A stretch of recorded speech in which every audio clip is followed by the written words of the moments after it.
I have been living with a fear of ovarian cancer for decades now. My paternal grandmother had ovarian cancer. She had breast cancer. She had one breast removed. A couple years ago, at one of my routine appointments, she said they had this new test, a DNA test. It would cost very little, and we could take that and I could find out if I was predisposed genetically for ovarian cancer. Took the test that day, got the results back, found out I was BRCA2 positive, talked to her about having my ovaries and fallopian tubes out, which was a no-brainer at my age. I was 54, I think, at the time. That was an easy decision, but I did not want to think about doing a mastectomy.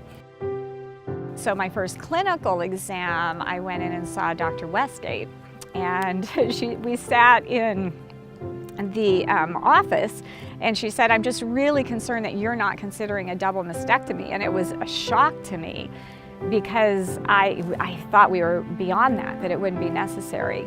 I'd always been afraid of ovarian cancer, not breast cancer. And then she explained to me that I definitely had BRCA2, but I was at a very high risk for getting breast cancer. So I had to consider a mastectomy. Dr. Westgate called me and followed up, and she said, "You know, we have this new surgeon, and Dr. Peled just started with our practice. She's out of UCSF, but she's practicing here at St. Helena Hospital and doing some surgeries. Would you like to talk to her?" Sure, I'll talk to her. And I can't tell the story without getting emotional. So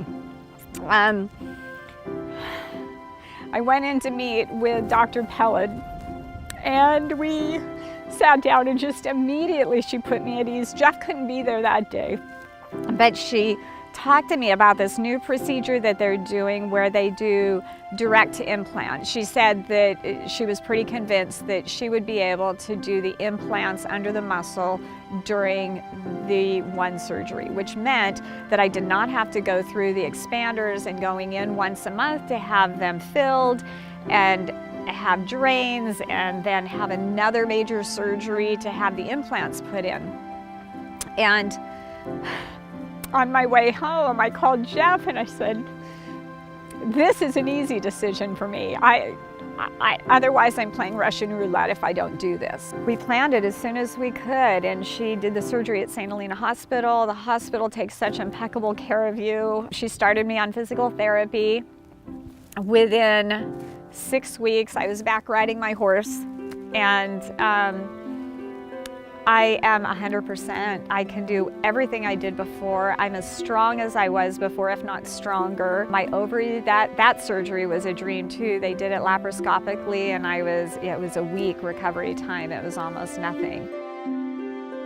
Short term, it's daunting. It can be very daunting, but long term, I would do it 100 times over. Losing the chance of cancer anytime you can do it is a smart move, and I just did not want my partner to have to be worried about that any longer. So I, of course, was anything I could do to help her. In retrospect, I highly recommend it for me and for any women, that it's a peace of mind that we deserve to have.